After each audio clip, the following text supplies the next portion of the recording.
Hi. So in this lecture we want to talk about object-oriented programming, right? So object-oriented programming is a programming paradigm, is basically a way of doing programming which is extremely useful and is the default way whenever you are doing any kind of development, right? If you're building websites, if you're building Android applications, whatever you are doing, you will be doing, you'll be writing code using object-oriented programming. So before we talk about what exactly is object-oriented programming, I think it's important to understand why do we need something like this, right? So the basic idea here is that we want that our code should be very similar to the way we speak or the way we communicate with others in real life. Okay, so the way you talk to others is a very object-oriented way. You will talk about, hey, there is a chair, you need to do something about it, right? So there is a person who I'm talking to and I'm asking them to do something about another object. So I'm saying that the person is an object, right? So whenever we are writing code or whenever we are talking about real life, we are going to think of people as object, animals as object, table, chair, laptop, camera, all of these things are objects, right? So the way you will do is you are asking an object which happens to be a human that, hey, do something for me, in which you need to do something about another object, right? So for example, if I just ask somebody to give me my laptop, that basically means I'm asking an object to do something for me, in which basically they need to do something about an object. So it'll be more clear when you understand how exactly we can achieve it. But the basic idea is, let's say that let's say we are writing code for a e-learning company, and in this company we are writing code where students are able to take admission into batches. So you will have multiple batches, right? And you will have multiple students.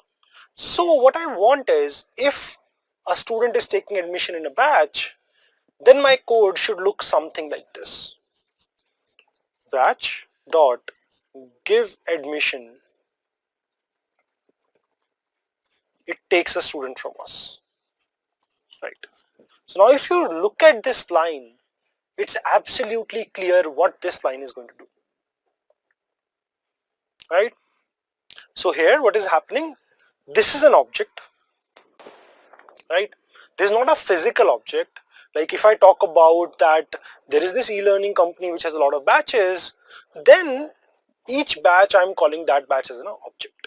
So you have one object which we are calling a batch, and this has some functionality where you can say, hey, give admission to, and you are passing a student to it, right?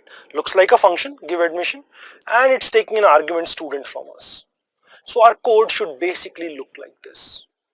Don't worry about how we will achieve it. We will learn all of that. But the idea is, this is why we need object-oriented programming. With the basic idea behind it, that my code, when I read it, it should be very obvious what I'm trying to do, and it should be very similar to the way generally we speak with each other, the way we communicate in real life. Okay. So in case of object-oriented programming, this is why we need object-oriented programming. But in case of object-oriented programming, the two main concepts that we'll be using is basically classes and objects. These are two main concepts that we will be using everywhere, right? So as you saw, I wanted to create an object called batch, right? And I wanted to create an object called student. Now, if I'm thinking of an e-learning solution, right, a company which has a lot of batches and each batch will have a lot of students, will they have only one batch? No, they will not have only one batch. They will have multiple batches. So they will not be just batch, they might be a batch CPP, they might be a batch Java, they might be a batch Python, and so on. There might be a lot of batches, right? And there will be a lot of students as well. Now all these batches will be very similar. They will have similar kind of data with them, they will have similar kind of functionality, right? So they will be very similar to each other. Similarly, students, each student will have a name, each student might have a roll number, and so on, right? So students will be similar as well. So the way we will structure our code is generally we will create a class. Class is nothing but just a template on how will my objects look like. So I'll have a class for batch. So there'll be a batch class. There'll be a student class, right? There'll be a batch class, there'll be a student class. Now, as you saw earlier, we would want that these objects have some functionality. They should be able to do some work for us. So generally objects will have functionality. They will be able to do some work for us. They will also have some data, or you can say attributes. As I said, student will have a name, roll number, that's data. But if I want to say student, do this assignment, now that's a functionality. I want the student to do something for me. That's not just data. So generally my objects will have two type of things, functionality and data. Okay, so these are the two things that my objects will generally have. And all these students will have similar functionality and similar kind of data. All the students should be able to do their assignments. All the students should have their name. All the students should have their roll number. Similarly, all the batches should be able to take students for admission. All the batches should have schedule for how long the batch is, when does it start, when does it end. All those properties, all that data should be with batches. So what we will do is, we will create a template batch. Okay. And whenever you need a new batch, you will use this template to create that new batch. Okay. See, one option is that I want to create batch CPP. Now when I'm creating batch CPP, I'll say, hey, I want to create a batch CPP and this should have a start date. This should have a function take admission. This should have an end date.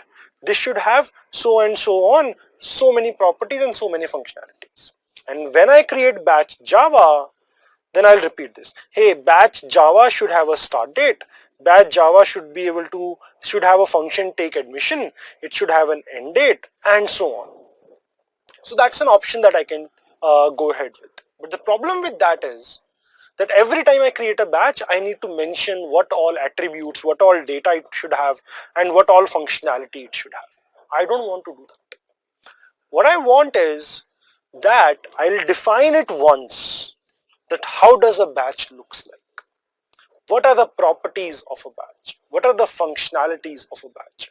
And once I have done that, I do not want to repeat that every time I want to create a new batch.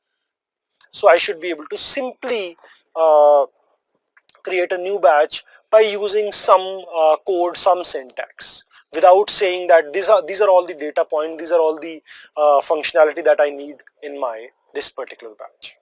Okay, so what is a class?